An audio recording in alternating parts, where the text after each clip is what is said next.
to have this platform to share my ideas.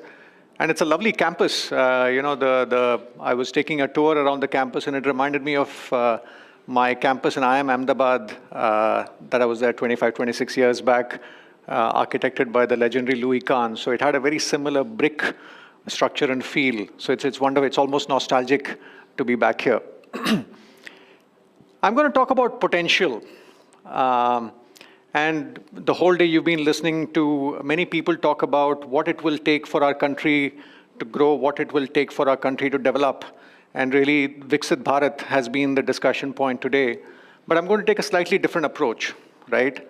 Let me talk to you what this session is and what it is not.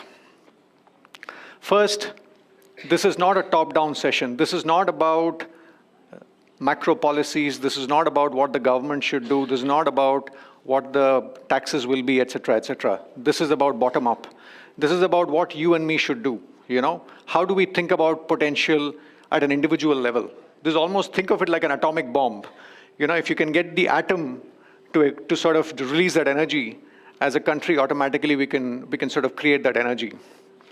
And this is not just about economic progress, right? I think I was listening to the speech by Dr. Sangeeta Reddy, and she spoke about happiness and health.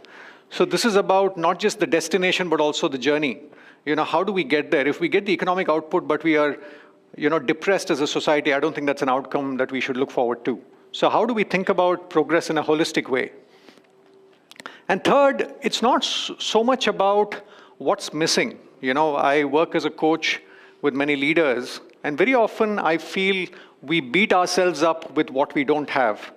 But sometimes the biggest contribution we can make is by knowing what our strengths are, what our superpowers are. So this is about really saying what's working, and let's build on what are our strengths. So let me talk about where my insights come from today. One is, I used to be a consultant with McKinsey in New Jersey in the US, so I had an opportunity to look at leaders up close and get a sense of the link between business strategy and leadership.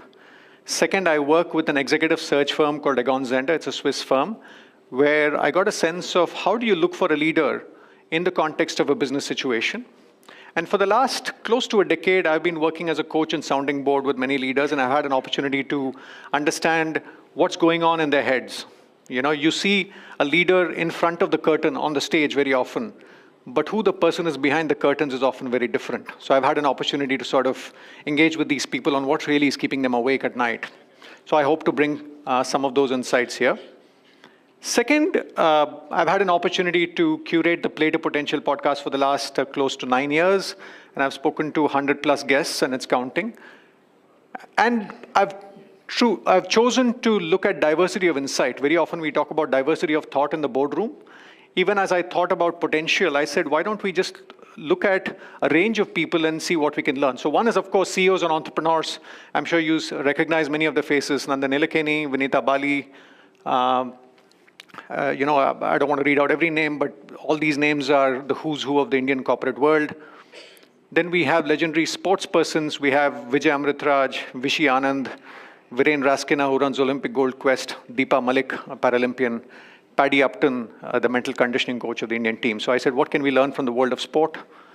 And then I said, what can we learn from the world of creative professionals? Right? The first lady, Aisha Birsel, is an industrial designer who applies industrial design principles to designing your life.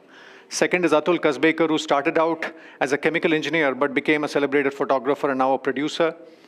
Next is Bombay Jayashree, an accomplished Carnatic musician. Amish Tripathi, who started with an MBA from IIM Calcutta, was in the financial services world and now is a celebrated author. And then Papa CJ, who's a stand-up comedian, but started out with an MBA in Oxford and then pivoted to stand-up comedy. So as a student of transitions, I tried and understand these journeys to figure out what makes them tick and how do they think about these transitions. And last, you know, HSBC has this slogan, right? Think global, act local. So I said, let me tap into some of the leading thinkers in the West. So first is Amy Edmondson. She was voted the #1 thinker in the world. She's a professor at Harvard Business School. We have Marshall Goldsmith, who's like the, if I may say, the Don Bradman of coaches. He's like considered an all-time great. Dan Pink, Linda Grattan has written a book, 100-Year Life. Again, if we're all going to live longer, then how do we think about staying relevant in a world that's sort of accelerating change? And last is Herminia Ibarra, who's a leading thinker in the space of transitions. So I hope to bring some of these insights as well to bear as we go through our talk. So let me talk through my, if I may say, relationship with the word potential. My initial thoughts go back to my physics textbooks, right? My daughter Pragya is in grade 10 and my son Nirmal is in grade 6. So I spend a lot of time teaching them math and physics. So this is sort of point A is the potential energy of the swing. And at some stage it gets converted to kinetic energy when the swing comes down, right? That's sort of my first brush with the word potential. And implicit in this image is that potential energy is finite. There is a certain finite energy that's stored that gets released. The next the next engagement with the word potential happened when I was a search consultant with Egon Zehnder. We would hire leaders and we would often say you can hire for skills, or you can hire for competencies, or you can hire for potential. To use a simple metaphor from Hindi movies, how many of you are familiar with the Hindi movie Diwar? Clearly, I'm addressing a very different generation here. But there's a term called Lambe Race Ka Ghoda, which is used in that movie. How do you look at that person who's 10 years old and say that this person will become somebody significant, right? How do you look at this and say this person will build one of the largest IT services companies? How do you look at this person and say she will go on to lead one of the largest consumer goods companies in the world, right? So what are the markers of potential? What are the lead indicators? And let me share at least the headlines of what we would look for. First, we would look for judgment. And, it's interesting that the first sub-bullet under judgment is problem finding, not problem solving. In a world with ChatGPT and Gen AI, I think problem solving is getting commoditized. What's becoming premium is actually how do you frame a problem. Just to give you a very simple example, one of the people I spoke to at the podcast was somebody who was an expert at solving the right problem. And he said, many years back, there was this elevator company which was receiving a lot of complaints, saying the elevator is very slow. Many people were complaining that for them to go from floor 1 to floor 50, it took a lot of time. So they assembled a group of mechanical engineers and they said, how do we really make the motor go faster, blah, blah, blah, spent hundreds of thousands of dollars. Till one guy came along and said, it's not that it's taking time, it's probably people are getting bored. Can we have a mirror in the elevator? So the mirrors you see in the elevator are a solution to boredom. So the point is, if we frame the problem differently, then different answers emerge. So in a world of ChatGPT, problem finding becomes that much more critical than problem solving. Second is influence.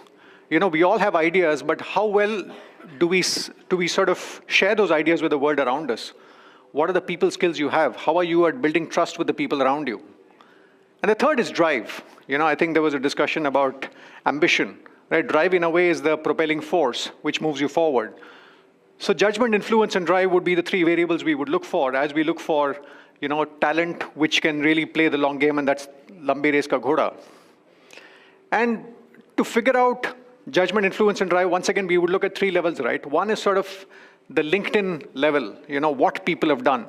I'm sure many of you here have a LinkedIn profile. So this is literally the list of things you've done. And one level below